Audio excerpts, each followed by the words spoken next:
Rieccoci, Primus Inter Pares, appuntamento del mercoledì, gruppo TV7, siamo in diretta sulla pagina Facebook. Prima di andare, ovviamente avremo altri collegamenti, avremo altre cose, però non c'è il tempo, però vi faccio vedere una cosa. Oggi pomeriggio alle 15:30, minuto più, minuto meno, i miei giornalisti, un paio, sono andati con la Guardia di Finanza, che ringraziamo, ha messo a disposizione anche delle pattuglie in Padova, per vedere Padova dall'alto in questa situazione. C'è questo minuto e mezzo che Dennis ha ripreso, l'orario è esattamente le 15:30, dalle 15:30 alle 16 di oggi, vediamo Padova dall'alto.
Ecco, vi abbiamo fatto vedere un po' di immagini di Padova dall'alto con Dennis che era su quell'elicottero. Dennis, ci sei? Ovviamente le riprese sono un attimino non professionali perché bisognava essere imbragati, uscire dall'elicottero, però i miei giornalisti non avevano un gran coraggio e quindi, vero Dennis, però siete riusciti a fare un buon lavoro e domani vi faremo vedere un ampio servizio che riguarda Padova, è anche spiegato in tutti i punti che siamo andati. Dennis. Sì, ci abbiamo provato ovviamente per fare le riprese, le condizioni non sono quelle insomma, che ci si può immaginare quando dobbiamo farle direttamente da terra, no, però è stato bello e soprattutto ha colpito che purtroppo l'immagine non rende l'idea, ha colpito veramente il fatto di vedere nei punti in cui si riusciva le strade assolutamente vuote, l'immagine forse che colpisce di più è un prato della valle totalmente senza persone, insomma, quindi spoglio come spoglio non si è mai visto. Questa situazione di calma apparente che si percepisce dall'alto, ma si percepisce anche poi da terra, quindi sicuramente questo è l'impatto. Ovviamente non chiedetemi qual è stato il momento più pauroso, ma ve lo dico io: quando ci hanno aperto il portellone mi hanno detto se volevo sporgermi per fare delle riprese, ho detto ma io sto bene lo stesso, non è necessario. Però adesso al di là di quello, insomma, la cosa che colpisce, che forse qui non rende tanto l'idea, è proprio una città che è veramente vuota, insomma, forse nessuno pensa mai di riuscirsi a fermare nella propria quotidianità, ma poi arriva qualcosa che ti fa fermare e tutti si fermano per forza. Beh, complimenti a Dennis, poi c'è andato anche Emiliano, quindi domani vi faremo vedere in maniera più approfondita con le partite tutte. Ringraziamo ovviamente la Guardia di Finanza che ha messo a disposizione un elicottero con tutto il personale, con le automobili per la città, per dare un servizio a noi, per far vedere ovviamente ai nostri telespettatori la situazione di Padova come tante altre città del mondo. Abbiamo fatto vedere l'altro lunedì tutte le città del mondo che hanno davvero tutte le migliori piazze del mondo senza gente, e volevamo far vedere anche la città di Padova dall'alto. Elisabetta, hai novità dal web? Posso far vedere solo questo post che ha scritto Di Maio qualche minuto fa, postando questa foto del Quirinale, insomma, illuminato con appunto la bandiera italiana, oltre a quella che sventola anche con raffigurato il tricolore. Quel tricolore illuminato scrive in alto appunto sul colle del Quirinale il messaggio di speranza agli italiani per ribadire che supereremo insieme questo periodo travagliato. È la presenza rassicurante del Presidente della Repubblica Sergio Mattarella. Stiamo dimostrando di essere un paese unito, una nazione che tanta voglia di rialzarsi. Ecco, brava Elisabetta. Hai altre cose? Scusami Elisabetta, perché avevo già la domanda per Settimo Gottardo. Sono altre cose dal web? No, volevo segnalarti prima che avevi accennato dei giocatori dell'NBA, che praticamente questa iniziativa tra un paio di giorni partirà diciamo una nuova NBA in cui i giocatori si impegneranno a sfidarsi praticamente in videogioco in un torneo appunto così con il joystick che prevede scontri diretti e che sarà trasmessa dall'emittente abituale che trasmette appunto l'intero campionato. Sky, loro hanno buon tempo, beati loro che possono fare questo, noi dobbiamo lavorare. È un modo, sì, vogliamo no, anche tutto per giusto stare Elisabetta, però vicini ai noi dobbiamo tifosi, lavorare, loro fanno quello e hanno anche la Serie A e tant'altro in quattrini in tasca e abbondanti. Settimo Gottardo. Vediamo il Quirinale col tricolore, vediamo tutti i politici che dicono ne usciremo assieme, ma santo Dio sono loro che devono farci uscire da questa situazione economicamente, come diceva, perché i medici e la sanità sta facendo il proprio dovere. Anche lì qualche virologo all'inizio aveva un po' toppato, perché poi i politici saranno attaccati, ma anche lì poi sarebbe da discutere con alcuni. Però la politica non deve attaccare, ho capito attaccare le bandiere, viva l'Italia, ci vogliamo bene, ma ne abbiamo le scatole piene di questo ci vogliamo bene, Settimo Gottardo. Difatti deve finire, è vero o no? Deve finire la retorica, la vera solidarietà è nella responsabilità, non nella retorica. La responsabilità vuol dire cambiare le scale dei valori e cambiare gli obiettivi economici e sociali del Paese. Ma ci voleva questo per farlo cambiare e riuscirà?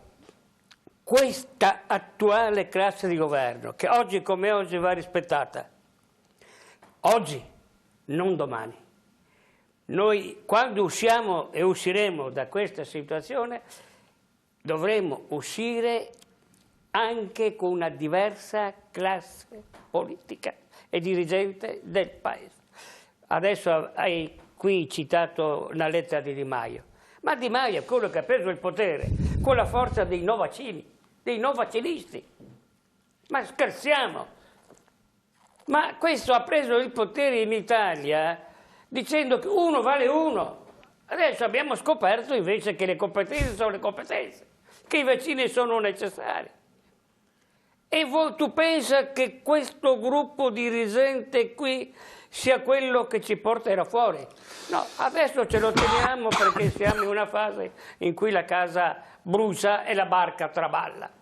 Però ragazzi, appena c'è l'intervallo, diciamo a questi signori, la ricreazione è finita, c'è bisogno di ricostruire il Paese con persone serie e competenti. Però, mi scusi Gottardo, però aspetti Gottardo, però per arrivare a questo, visto che non sappiamo né nella sanità né Confindustria sa quanto tempo ci vorrà dire che quando arriveremo al punto di ricostruzione siamo per terra, siamo a metà, dove riparte la costruzione? O è meglio iniziare a farla ripartire ora pari passo, come diceva la dottoressa? C'è un tentativo della classe politica di comprare ancora tempo. Sposto le elezioni regionali, sono 6 grandi regioni, le elezioni amministrative, ci sono decine di comuni capoluogo, li spostano a ottobre, nella illusione che fino ad ora non sopravviveranno.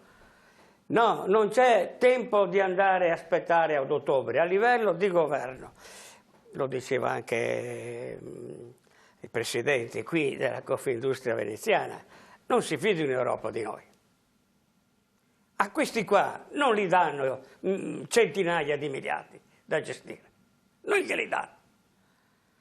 Tanto per essere chiari. E allora, appena noi intravediamo una fase per cui si allenta il rischio sanitario, qui bisogna che le redini cambino. Sì, ma mi scusi, siccome dicono che il nostro buon Presidente del Consiglio... Ma non è come diceva Marinese troppo tardi. Che il nostro buon Presidente del Consiglio è Churchill, perché gestisce bene, come ha gestito bene la guerra in Inghilterra Churchill. L'Inghilterra appena ha vinto la guerra ha cambiato Churchill, Tanto per essere chiaro.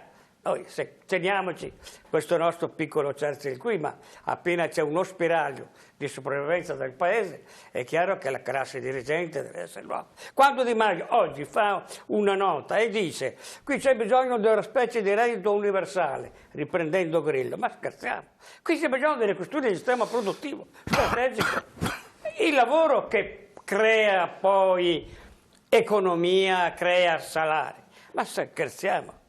Ma questo vuol dire il coronavirus è un elemento come la peste giustinianea che crea polizia. La peste di Manzoni ha creato polizia, è morto il cardinale, è morto Don Rodrigo, è morto l'innominato, hanno cambiato politica. Però eravamo in tempi preistorici, ora siamo nel 2020 con un'altra comunicazione. Ancora, assolutamente, meglio ancora così. Noi siamo un paese democratico responsabile con una grande classe scientifica, l'abbiamo visto questa sera. Ma lei non ne abbiamo paura, un esempio, dobbiamo portare l'esempio di una classe politica all'altezza di quella scientifica che ci sta portando fuori dal coronavirus. Lei ha paura dell'insorgere, uso questo termine per non dire guerra civile, dell'insorgere del popolo? No, certo. Ma assolutamente sì, perché scusatemi, tu il pane per un momento glielo puoi dare, ma se non ricostruisci i forni e se non coltivi i campi il pane non grande più.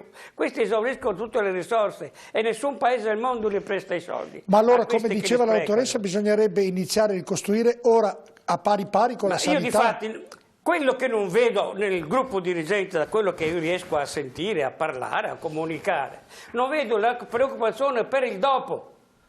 Io capisco che adesso devono porsi il problema dei 400 milioni e dei 20 euro perché l'ultima casalinga in difficoltà passa ad andare a comprarsi la pasta. Doveroso. Primum vivere. Però devi porti anche il problema sistemico. Se ha ragione Marinese quando dice perdiamo 4-5 punti del PIL. Ora, per l'anno prossimo dice altri 3, ma scusatemi, mi porrò il problema di una ricostruzione, gli scienziati sanitaria, ma non abbiamo all'altezza uguale agli scienziati, si fa il nome di un nome serio, si fa il nome di Draghi, cioè c'è la consapevolezza che bisogna trovare una classe dirigente scientifica all'altezza di quella medica. Per guarire questo paese. Volevo intervenire? Sono assolutamente d'accordo e voglio solo aggiungere che la mancanza di visione purtroppo è una delle grandi pecche della politica che abbiamo avuto ultimamente. No? Non c'è una visione a lungo termine, qui non è neanche così a lungo termine perché stiamo parlando di un problema dell'anno prossimo, però è chiaramente uno dei grandissimi problemi. Gli scienziati sono abituati a avere visione, ecco, questa è una cosa che posso dire, però vorrei che anche la classe politica in questo caso avesse una visione e cominciasse a pensare sì all'emergenza di oggi ma anche alla ricostruzione e come affrontare il prossimo anno, i prossimi mesi e il prossimo anno. Certo, chiudo sperando che la positività della dottoressa, non la vostra, sia più augurabile. Ma guarda che la dottoressa è stata più pessimista sì, perché è stata di una noi, che ha un po', però... Adesso perché lei è molto carina, vista dal vivo è bellissima, è simpatica, ha un sorriso smagliante, non può essere più ottimista di noi che siamo sempre sorridenti. Detto questo, visto l'orario, grazie a Vincenzo Marinese, grazie di essere stato con noi Vincenzo, grazie alla professoressa Antonella Viola, grazie a Settimo Gottardo, grazie a essere stati qui in questa lunga serata, sperando di aver soddisfatto le richieste dei nostri telespettatori. Grazie a Elisabetta Corazza dalla redazione. Grazie a te Giorgio, grazie ai nostri ospiti e a chi ci ha seguito da casa. Saluto Dennis e regia Marco e Claudio. Dennis. Grazie e buona serata anche a voi. Ecco, vi ricordo domani mattina 10:25 sintonizzatevi su Triveneta. Chi è a casa e vuole fare ovviamente mezz'oretta di attività sportiva, noi abbiamo le nostre istruttrici, dalle 10:25 alle 11 potete fare un po' di movimento in salotto, così si chiama la trasmissione, dunque guardatela alle 10:25 e vi auguro una buona notte, sperando domani sia un giorno migliore. Buonanotte. Questo programma è stato offerto da Dispar, Eurospar, Interspar. Da 60 anni, il valore della scelta.